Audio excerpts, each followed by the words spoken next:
বিসমিল্লাহির রহমানির রহিম।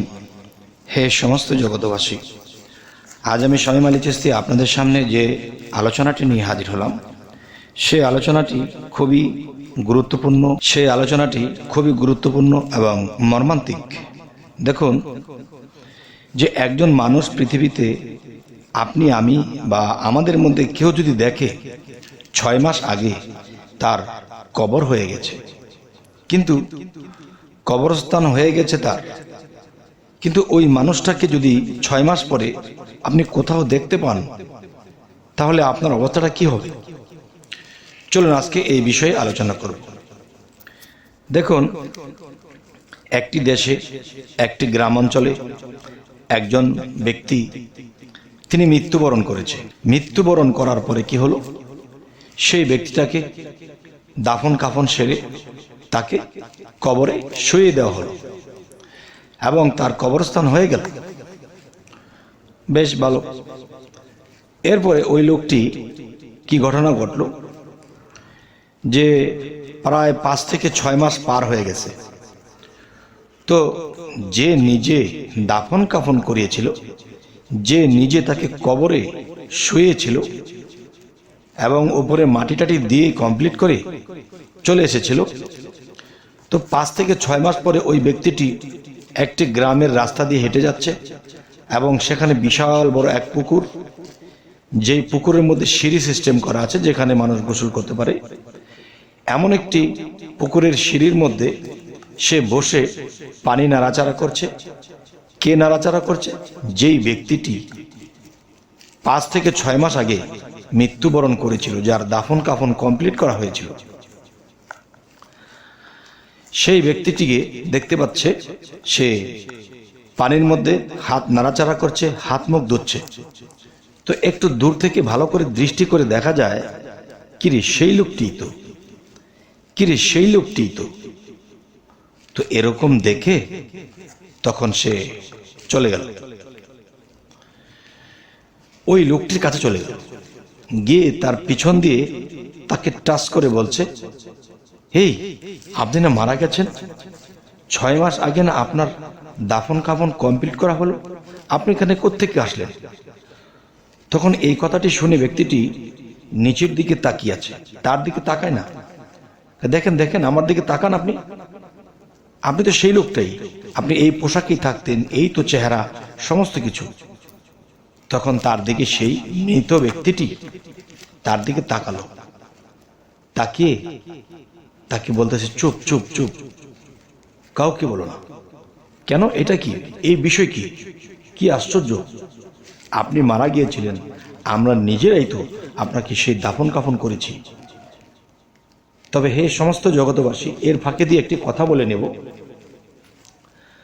সেই কথাটি হলো, আল্লাহ কিন্তু বলেছে কোরআনে যে আমার বন্ধুদেরকে তোমরা কখনো মৃত বলিও না।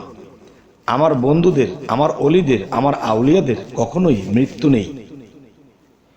তাহলে এই যে কথাটি আল্লাহ কোরআনেও বলেছে, আবার দেখা যাইতেছে সেই মানুষটিকে সেই পুকুরের পাড়ে সিঁড়িতে বসে হাত মুখ ধুচ্ছে, তাকে টাচ করে তার দিকে তাকালো এবং সেই ব্যক্তিটি সে, এবং তাকে যখন জিজ্ঞাসা করলো, আপনাকে তো 6 মাস আগে আপনাকে দাফন করা হয়েছিল, কিন্তু আপনি এখানে কোত্থেকে এসলেন? তখন সে চুপ চুপ বলে তাকে বলতেছে, দেখো এই কথাটা তুমি কাউকে বলো না। কেন? এটা কি না বলার জিনিস? আমি তো বলবোই। শোনো, বলবে না। তুমি এক কাজ করো, তুমি এখন কি করে খাও, কি করে চলো? বলে, আমি যে কোনো কাজ করি। শোনো, তোমার আজকের পর থেকে আর কাজ করতে হবে না। তুমি কি করবে? তুমি যে ঘুমাবা রাত্রে, যেই বালিশের মধ্যে মাথা রেখে ঘুমাবে, প্রত্যেক দিন সকালে বালিশটা সরালেই সেই বালিশের নিচে 500 টাকা করে পাবে। দেখেন, আজকে বহু বছর আগের কথা, 500 টাকার কিন্তু অনেক দাম ছিল। তখন তাকে বলল যে তুমি প্রতিদিন 500 টাকা পাবে, খরচ করে চলবে, কিন্তু তুমি এই কথা কাউকে বলবে না। তবে মনে রেখো, কাউকে বলে দিলে কিন্তু আর এই টাকাটা থাকবে না। তখন সেই লোকটা বলতেছে যে দেখো ওইখানে কিছু লোক দাঁড়িয়ে আছে, দেখতে পাচ্ছ? তো ওইদিকে যখন তাকালো, তখন দেখি সেই মৃত ব্যক্তিটি তার কাছে আর নেই। হ্যাঁ হ্যাঁ, এদিকে খোঁজে ওদিকে খোঁজে, কোনো দিকে কিছু তাকে পাওয়া যাচ্ছে না। তাহলে এই কি আশ্চর্য, 6 মাস আগে যে মারা যায় তাকে আবার 6 মাস পরে জীবিত অবস্থায় কি করে পাওয়া যায়? তার মাথার মধ্যে এই জিনিস খেলতেছে, পাগল পাগল হাল হয়ে গেছে। এখন চিন্তা ভাবনা করতে করতে বাসায় গিয়ে সে ঘুমিয়ে পড়েছে। তো সন্ধ্যায় যে ঘুমিয়েছে, পরের দিন সকালে ঘুম থেকে জেগে তখন আবার সে একই চিন্তা করতেছে। তো চিন্তা ভাবনা করে করে করে করে তখন কি হলো, তার মনে পড়ে গেল, আরে বালিশের নিচে টাকা থাকবে, আমাকে বলেছিল। তখন সে বালিশটা উল্টিয়ে দেখতে পাচ্ছে যে ঠিকই 500 টাকা একটা নোট। তখন সেই 500 টাকার নোট, আশ্চর্য। এর পরের দিন তিনি আবার চিন্তায় মগ্ন হলেন, তিনি যা বলে গেল তাই তো হলো। এরকম করতে করতে পরের দিন যখন ঘুমিয়েছে, তো পরের দিন ঘুম থেকে ওঠার পরে দেখে সেই বালিশ উল্টিয়ে দেখে আবার সেই 500 টাকা নোট। সে প্রতিদিন 500 টাকা করে পাচ্ছে। এখন সে অন্য কোনো কাজ করে খায় না, সে এভাবে টাকা ওখান থেকে পায় আর সেইভাবেই চলছে। তখন মানুষের জিজ্ঞাসা করে তাকে, কিরে বাবা, তুমি তো আগে রেগুলার কাজ করতে, এখন কাজ করো না, ভালো চলো, ভালো খাও, ভালো খরচ করো, এই কি করে সম্ভব?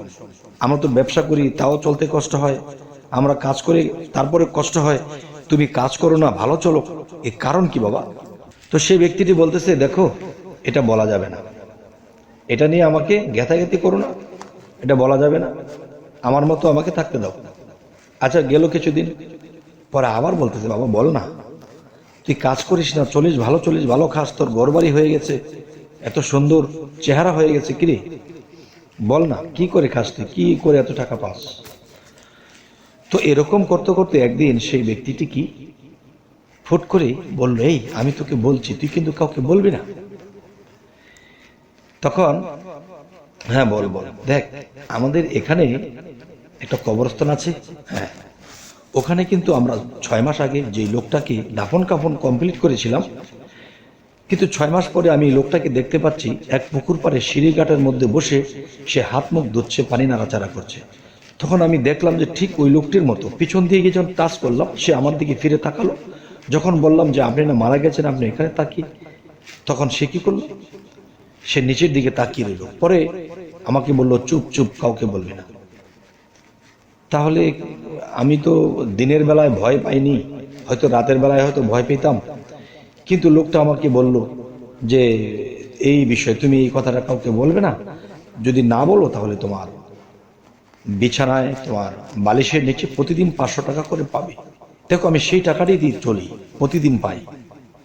আচ্ছা, তাহলে এই কথা বলার পরে সেই কবরস্থান ঘুরে দেখা হলো সেই ব্যক্তিটি সেখানের অবস্থায় ওরকমই আছে, কিন্তু তার লাশটা এখান থেকে সরেনি বা এখান থেকে সরে যায়নি, আর তার লাশটাই সেখানে। তাহলে ওখানে কি? তাহলে দেখেন, আল্লাহ যে বলেছে আমার ওলিদের মৃত্যু নেই, আমার ওলিদেরকে কেউ মৃত বলিও না। দেখেন আল্লাহ কিন্তু কোরআনে এই কথাটি বলেছে। আচ্ছা, তাহলে এই কথাটি তিনি বলে দিয়েছে, এখন গ্রামে শোর মানে লোকের একটা সমাগম হয়ে গেছে, কি বলে কি বলে। তখন তার ওই কবরস্থানটি আর কবরস্থান নেই, সেটা এখন কি হয়েছে, সেটা মাজারে পরিণত হয়ে গেছে। মানুষ ওখানে গিয়ে কিছু আবদার করলে পায়, কিন্তু যে বলে দিয়েছিল পরের দিন তার বালিশ উল্টিয়ে তার টাকাটা আর পায় না। হায় হায়, কি করে সে সর্বনাশ। আচ্ছা, তাহলে আজকে আপনাদের সামনে এই আলোচনাগুলো আনার উদ্দেশ্য কি? এর বিষয় হলো, দেখুন যে আমি যদি বলি যে মানুষ মৃত্যুর পরে আসলে দেহ পাল্টায়, কিন্তু তার আত্মা মরে না, আত্মার মৃত্যু নেই। আর সেটাই কিন্তু আল্লাহও বলেছে কোরআনে যে আমার ওলিয়া আউলিয়াদেরকে, আমার বন্ধুদেরকে কখনো মৃত বলিও না। তাহলে ওই কথার সাথে এই কথার মিল পাওয়া যায় এবং বাস্তব তার প্রমাণ হয়ে যায়। আরেকটা বিষয় দেখেন, ঈসা আলাইসাল্লাম যিনি একজন নবী, তিনি কিন্তু ঈসা আলাইসাল্লাম তিনি আমাদেরও নবী, 4 জন শ্রেষ্ঠ নবীর মধ্যে তিনি একজন। আচ্ছা, তিনিও কিন্তু মৃত্যুর পরে 3 দিন পরে এসেছে, এসে বলেছে, এই তোমরা ভয় পাচ্ছ কেন, আমাকে ধরো, আমাকে ছো, আমি মরিনি, আমাকে ধরো, ছো। তখন মানুষ পালিয়ে যাচ্ছে ভয়ে, যে 3 দিন আগে তিনি ক্রোশে মারা গেল, আজকে তিনি বলছে আমাকে ধরো, আমি মরিনি, আমাকে ছুঁয়ে দেখো, আমি ভূত প্রেত কেউ নয়। তাহলে বোঝা গেল কি, কোরআন এবং ইনজিল শরীফের দিকে যদি আমরা লক্ষ্য করি তো অবশ্যই যে ওলিয়া আউলিয়া নবী রাসূলদের কখনোই মৃত্যু নেই। তবে হে সমস্ত জগৎবাসী, আজকের এই আলোচনা কি আপনাদের কি ভালো লাগলো? এই ধরনের আলোচনা কি আমি কোরআন দিয়ে প্রমাণ দিয়ে বললাম, তারপরও কি কেউ অবিশ্বাস করার মতো কেউ আছে? তবে বিশ্বাস করার মতো লোকই বেশি আছে, কারণ পৃথিবীতে যত খারাপ লোকই থাকুক ভালো সংখ্যাই বেশি, অবিশ্বাসী যতই থাকুক বিশ্বাসীর সংখ্যাই বেশি, কারণ আল্লাহ অলিদেরকে দিয়ে অনেক খেলা করে, এটাই বিশ্বাস। তবে হে সমস্ত জগতবাসী, যদি আমাদের এই আলোচনা ভালো লাগে তো অবশ্যই সাবস্ক্রাইব করে নেবেন এবং পরবর্তীতে যেন ভালো আলোচনা এনে দিতে পারি, এবং ফেসবুক হলে অবশ্যই ফলো করে নেবেন। সকলে ভালো থাকবেন। আল্লাহ হাফেজ।